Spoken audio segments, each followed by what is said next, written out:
Well, hi there again. I thought I would just go ahead and do chapter 4 because I had such a long break since I've been doing this that I might as well get a little bit more going, right? So here we go. And here is the picture. Can you see that?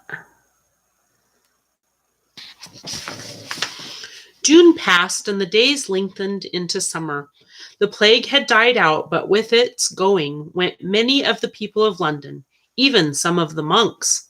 Once more, the monastery kept its usual round of service to God and humanity. The monks who were left added to their own the duties of those who had died. Brother Luke sometimes helped in the preparation of food. Sometimes he carried Robin down into the kitchen, where he could be warm on a wet day. It was there that he finished the little cross.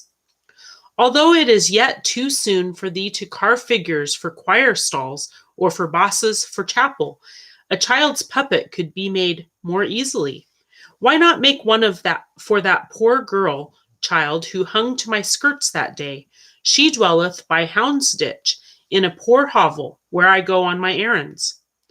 A girl's plaything? Asked Robin. Then he began to think what fun it might be to carve out a face. He might even make the arms and legs so they would move. Yes, he said, I will try. So began the making of the doll for the little girl.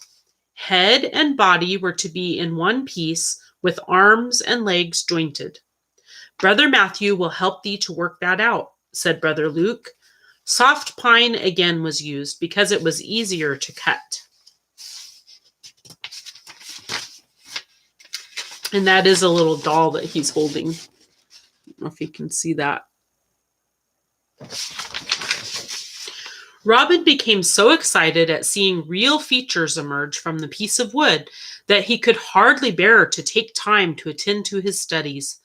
Reading went well, and he was beginning to make fair characters in writing with the quill.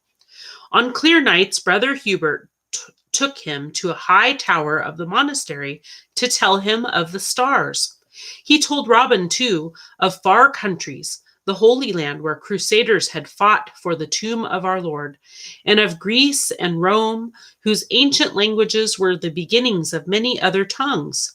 He told of Roman legions who had come to Britain centuries before, and of Saxon and Danish kings who in turn had ruled their land. Robin couldn't always remember which ones came first, but he liked to hear Brother Hubert tell about them. One day, Robin was sitting in the trundle cart finishing the child's doll when Brother Luke came into the garden. Thy hands are well used to the chisel now, he said, in praise of Robin's work. That is a face and body right enough, and I see thou art attaching the arms. Will they move then?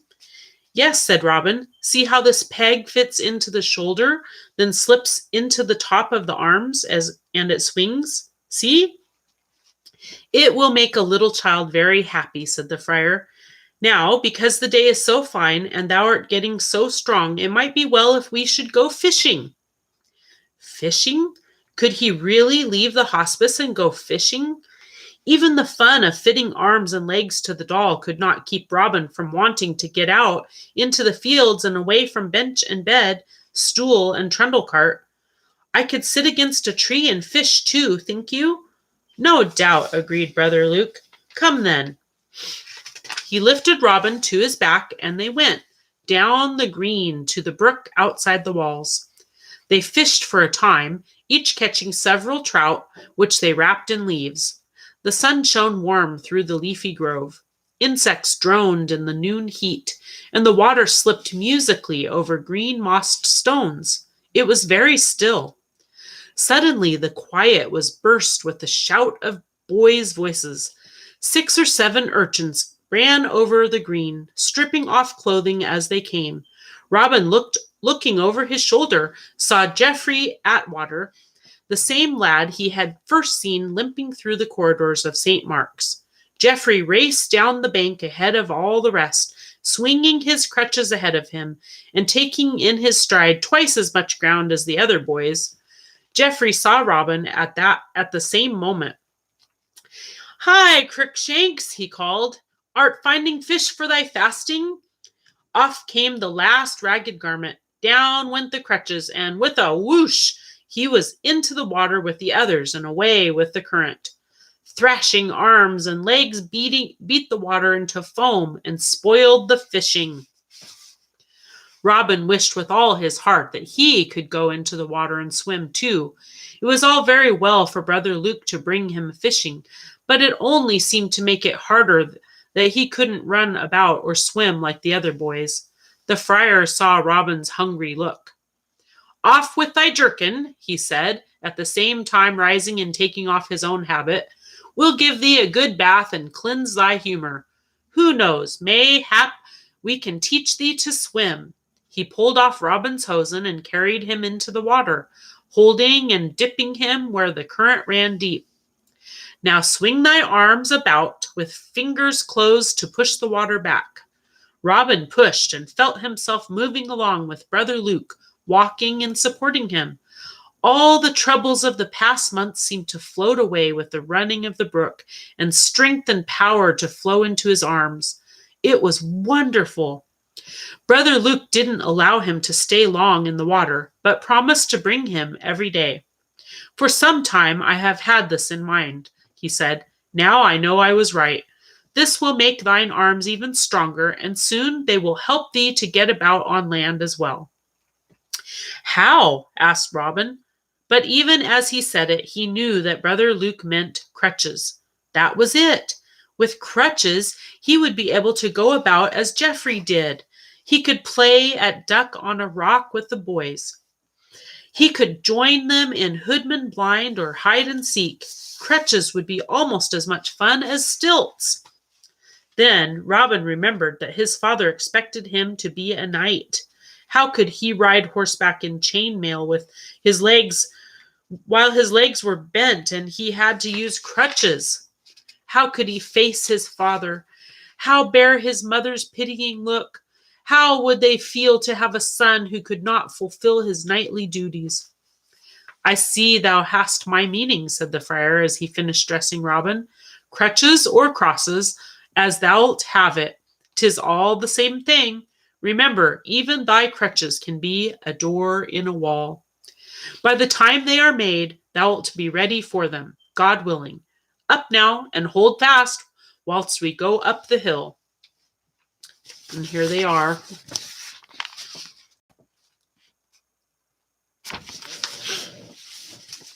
From that day forward, swimming became a part of Robin's everyday life. Besides reading, writing, and the study of history and the stars, Robin was given certain duties in the routine of the church. At the lectern during rehearsals, he turned the pages of the Missal, a book of music notes large enough for all the brothers to see as they stood in the chantry. Each day, too, he worked with Brother Matthew in the carpentry shop.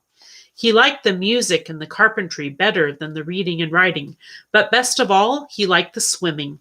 It made him feel free and powerful.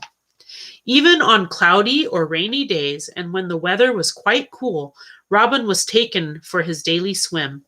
And soon he was able to dive beneath the water and play tricks on the good friar. Once, when the boys saw Robin's little boat, they begged to be allowed to sail it too. But they were all so eager to try it that soon its rigging was broken and its pennant dragging. So Robin helped each of them make a boat of his own. Geoffrey's was made from a piece of the willow overhanging the brook. A twig stuck into a wormhole made the mast, and another twig through a leaf served for a sail. Then Dickon must have one, then Alfred, and the swimming hole became a boatyard.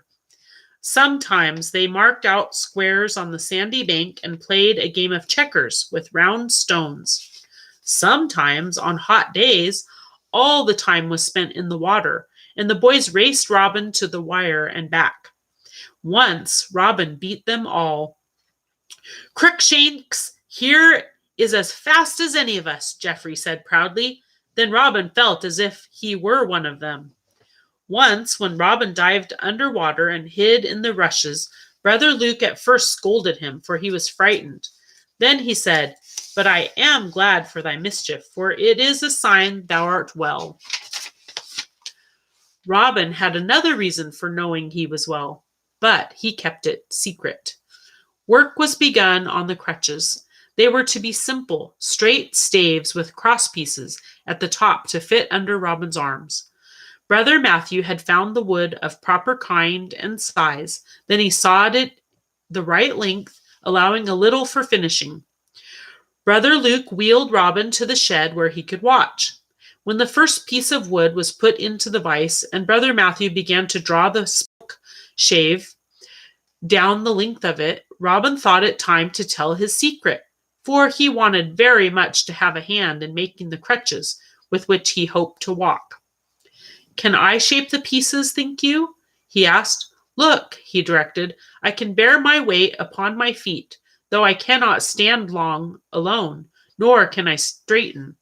But can I not lean upon the bench?" To the surprise of both brothers, Robin hitched along slowly toward Brother Matthew's workbench, where he leaned for a few moments before he found it necessary to sit down. "Now praise our Lord's mercy," said Brother Luke fervently, at the same time putting forth a high stool for Robin to sit on. "Now 'twill be thine own crutches thou wilt wear, made by thine own hands." Brother Matthew blessed himself to show how grateful he was, and arranged the work so that Robin could better attend to it for himself. It was more exciting to work at a real bench, to draw the sharp knife along the clean wood, to hear it snick as the knife took hold, then slither off into shavings. The oak was very hard and took real strength to work, but swimming had given Robin good muscles in his arms so that little by little he was able to shape the staff. Several weeks went by before Robin finished the crutches, but at last they were done, and he could hardly wait to try them. "There should be padding and leather on the crosspieces," said Brother Luke. "Let us go into the city to the Poachmakers' Guild. I have errands for the prior as well. Besides, it is Midsummer Eve. We shall see the gaiety." "Shall I walk then?" asked Robin. "For look you, I have been trying the crutches already and can go at a good pace. See you?" Robin slid off the stool, fitted the crutches under his arms, and was off across the garth all in one motion. "Softly, softly," Brother Luke advised. "'Tis a good way into the city. Even though its sounds and odors do seem to reach us here, it would be better to go pickaback and carry thy crosses most of the way. Thou'lt be glad of my old back ere we come to Ludgate, I'll be bound." It was exciting to go back into the city, especially this midsummer eve. The doorways were decked with branches of green birch, long fennel, and St. John's wort. Some had garlands of flowers, white lilies, and such like. Neighbor was merry with neighbor, and those who had wealth set out food and drink before their houses for all who passed by. "Can we not stay even a little while?" Robin begged. "No, my son, when we have done our errands, we shall go back." The girdler down Leather Lane willingly gave Robin enough leather to cover the crosspieces of the crutches and hair to stuff it. The "'Tis not fit to be sold," he said, "being poorly dyed, but 'twill serve thy purpose." They were not far from Robin's home, but he had no wish to see it empty and deserted. How he wished it had been open and his father and mother there. And that, my friends, was the end of chapter 4. Thank you for watching. Be sure to subscribe and tell your friends, and we'll keep on going. Bye.